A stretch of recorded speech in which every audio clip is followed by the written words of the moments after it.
So ఈ writing, direction, acting 3 ఎలా balance చేస్తారు? బ్యాలెన్స్ అంటే ఏం లేదు, చేసుకుంటూ పోతున్నాను. నాకు తెలియదు, నేను ఎప్పుడు కూర్చొని ఇన్ని ఎప్పుడు చేయాలి అలా చేయాలి నేను ఎప్పుడు ఏం ప్లాన్ వేసుకోలేదు. సో చేస్తూనే ఉంటాను. ఫోటోగ్రఫీని సీజన్లో వెడ్డింగ్స్కి వెళ్తూ ఉంటాను, షూట్ చేస్తూ ఉంటాను. గ్యాప్ దొరికినప్పుడు కథలు రాసుకుంటాను, తీస్తూ ఉంటాను. మోర్ ఓవర్ మా బ్రదర్ ఎక్కువ డీల్ చేస్తారు, ఎక్కువ కంటెంట్. నేను ఎప్పుడో పున్నమకి అమావాస్యకి ఒకటి తీస్తూ ఉంటా. ఓకే. మా బ్రదర్ ఎక్కువ కంటెంట్ చేస్తారు, షార్ట్ సిరీస్లు కానీ వెబ్ సిరీస్లు కానీ.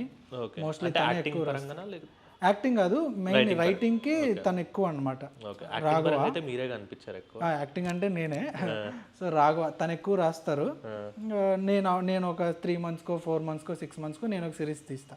బట్ ఈ మధ్యలో కష్టం అంతా అయిందే. సో ఆయన వల్లే నాకు కొంచెం పని తగ్గుతుంది. సో అందువల్ల నేను 2 చేయగలుగుతున్నా. సో నేను సీజన్లో వెడ్డింగ్స్ చేసుకున్నా, ఛానల్ చూసుకోవడానికో అక్కడ కంటెంట్ మేక్ చేయడానికో తను ఎప్పుడు రెడీగా ఉంటాడు అనమాట. సో నేను ఈ షూట్స్ రాగానే అయిపోయింది రాసేద్దా తీద్దాం అంటాడు. సో అది చేస్తాం అలా.